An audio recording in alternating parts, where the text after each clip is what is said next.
Hello, and welcome to the Giving Voice to Depression podcast, produced in partnership with Mental Health America of Wisconsin. We're your co-hosts, Bridget and Terry. Each week, through intimate, candid conversations with guests, we explore different perspectives on and experiences of depression. We keep it real because the illness is real. We keep it hopeful because there truly is hope, in spite of what depression tells you. We are not experts or therapists. We are sisters and best friends who live with depression and have learned that hearing others speak openly and without shame makes it easier to believe depression is a common and treatable illness, not a personal failing. You are far from alone.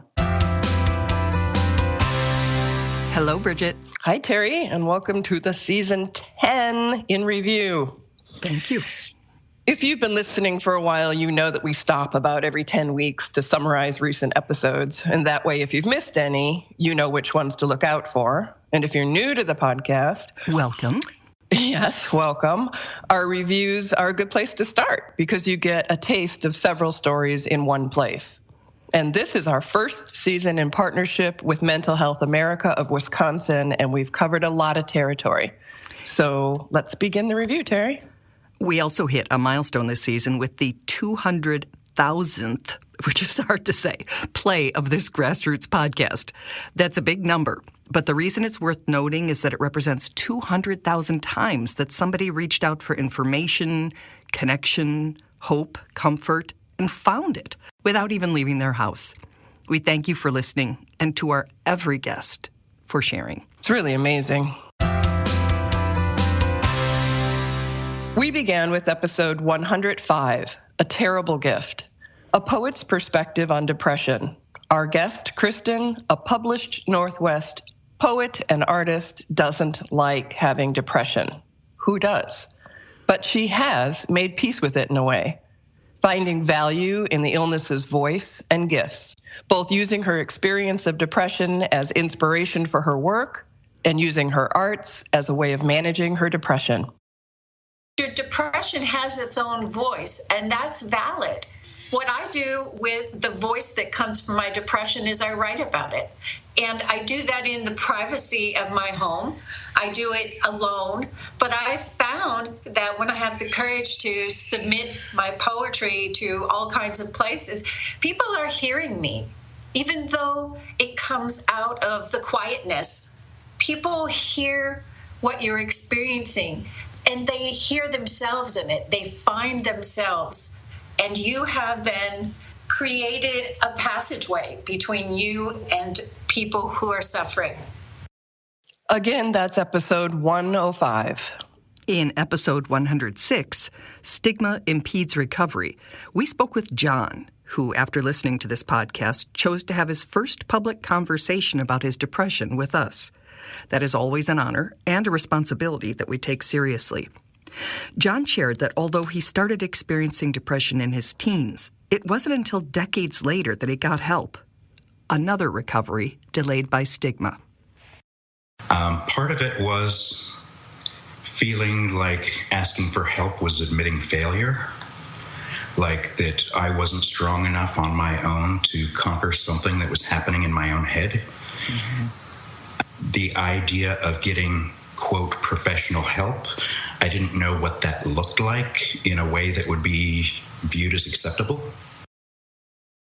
As if it has to be viewed as acceptable. But boy, you can hear John's whole episode by searching for episode 106.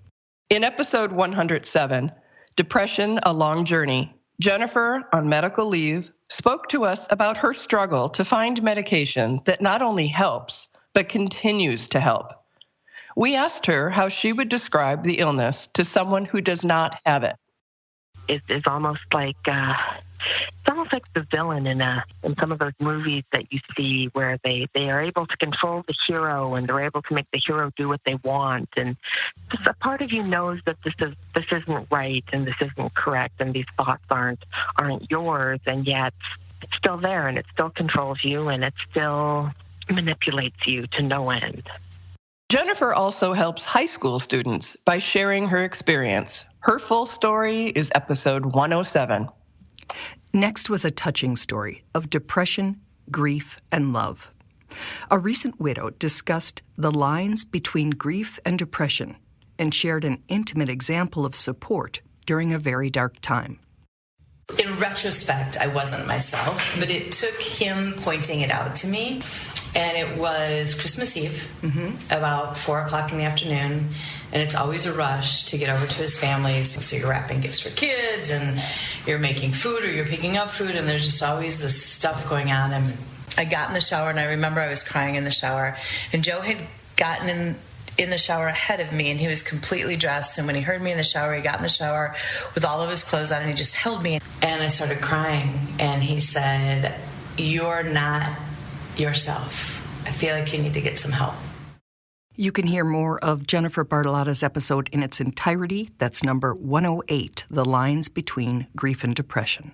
In episode 109, Controlling the Impact of Negative News on Our Mental Health, was prompted by comments on our Facebook community page.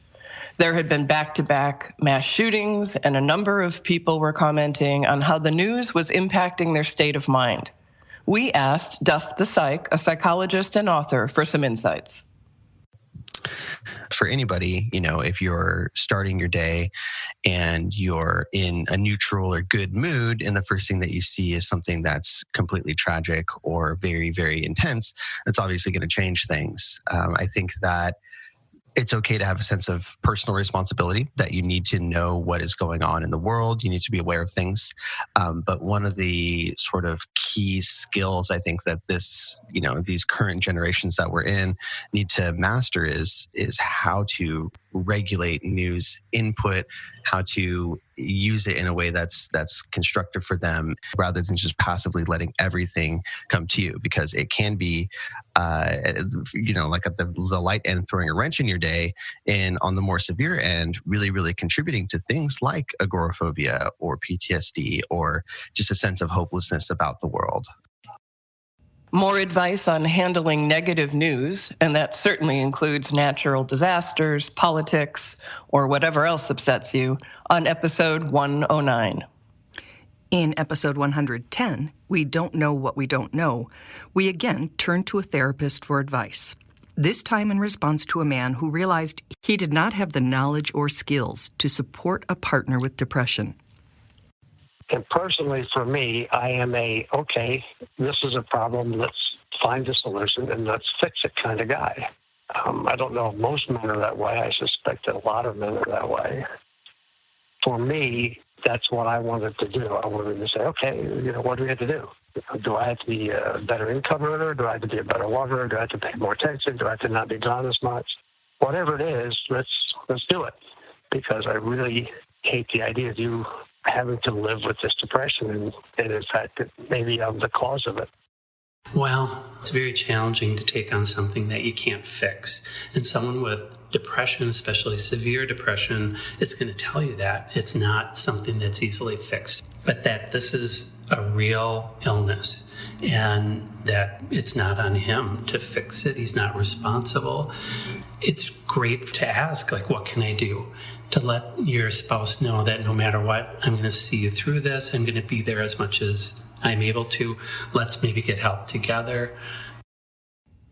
This example was of a spouse, but of course that advice also goes to any partner or child, anybody you're trying to help. So for more of Elliot's questions and MHA's Mike Stenz's replies, please listen to episode 110. Next, we spoke to an Oregon teenager who was part of a group of students who worked to pass a statewide law allowing for excused absences for mental health days, just like days off for being physically ill. We also spoke with a social worker who took mental health days as a child. I have always kind of been a go-getter. I keep myself busy with 3 sports activities, stuff like that, and good grades. And it ends up being just a huge burden sometimes, because you're at school for 7 hours, then you have 3 hours of practice after school, and then multiple hours of homework. And you just kind of become like a monotonous robot at that point. And the times I did take mental health days, it was mostly just literally sitting down and just taking time to recharge my social battery and my battery in general. And it's possible that that day could nourish a student who might already be thriving to really finish out the year strong, or to really get their head straight before they have to take the SAT, or to really get them reset before reentering the spring semester. And so I think we can also operate from a place of strength, which is that maybe we can trust kids to know how they need to get their mental health needs met, and we can just believe them. I bet that school would actually have better grades at the end of the year if those students had felt like they had permission to take those days off. You can hear that episode in its entirety. It's 111 mental health days, because sick is sick. Depression, speaking of sickness, can cause physical pain, and pain can contribute to depression. We explored that vicious cycle with Stacy, who lives with both fibromyalgia and long-term active major depressive disorder. Absolutely, and it has only gotten worse through the years, and the only real break I get is about summertime. You know, summertime is it kind of calms down the fibromyalgia, calms down the depression. You know, I live in chronic pain even in the summertime, but it's the difference between a 5 and a 10. You know, like, who really wants to live at a level 5 pain? Nobody, but I'm willing to take it because most of the time it's higher. That full episode is number 112, Chronic Pain, Depression, and the Value of Therapy. Next, for Suicide Prevention Month, we introduced you to Jeannine, a jazz singer, mother, inspirational speaker, and suicide attempt survivor.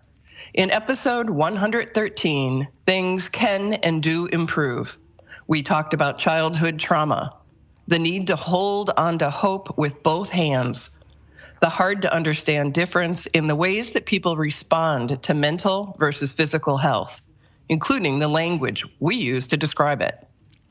So I think sometimes we have to learn to realize that we are who we are as individuals, and then we have this diagnosis.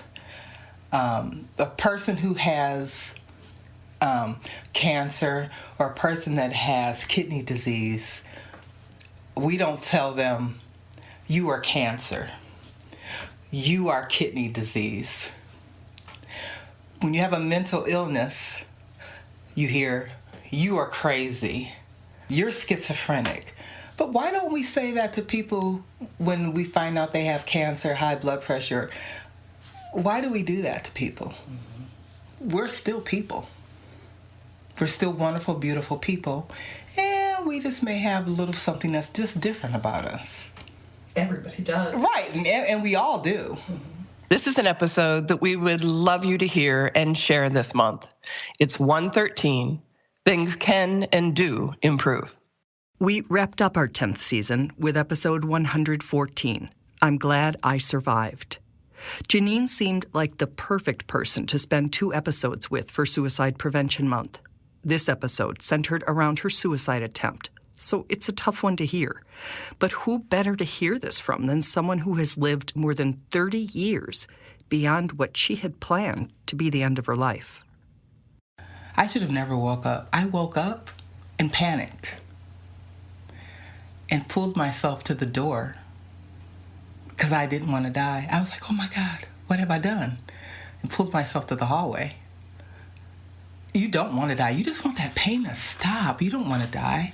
You don't want to wait, pick up the phone, call someone. You just want to stop hurting. And the pain sometimes is so paralyzing that you don't want to feel it. But if you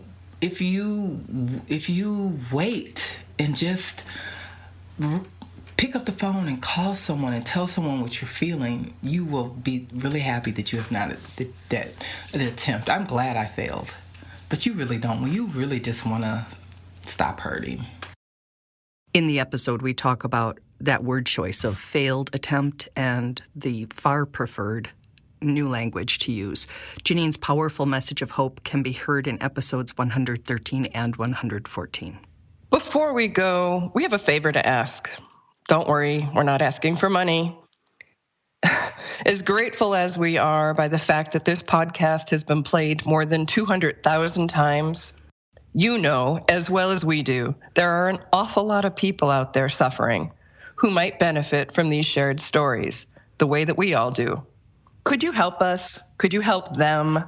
Please post this episode on your social media. Even if it's a new thing for you to post something, it's a good thing to learn. You can download it to share or just come to the Giving Voice to Depression Facebook page, Twitter, Instagram, at Giving Voice, or even Pinterest, and share it from there. These season reviews are an easy access point. We appreciate your help spreading the word. It is one thing we can all easily do as Suicide Prevention Awareness Month draws to an end. And Terry, I know this episode's already long, and you can cut this if you want, but I had a moment yesterday. I was actually cleaning, and I thought, I love my life. And it's not that hasn't been the case for a while, but oh man, that is so different than the message that I used to tell myself, that I was just humbled and overwhelmed with gratitude. It really can change. Thank you for sharing that, and I won't cut it. I love you, Bridget. I'm so glad you're out of that dark place. I love you. We truly hope that our podcast brings a little more understanding, helps you better articulate your experience of depression, or better understand how to support someone else's. We invite you to join us for daily posts on the Giving Voice to Depression Facebook page and on Twitter and Instagram at Voice Depression. It is a comfort to be among fellow travelers on depression's dark road. And remember, if you're struggling, speak up. If someone else is, listen up.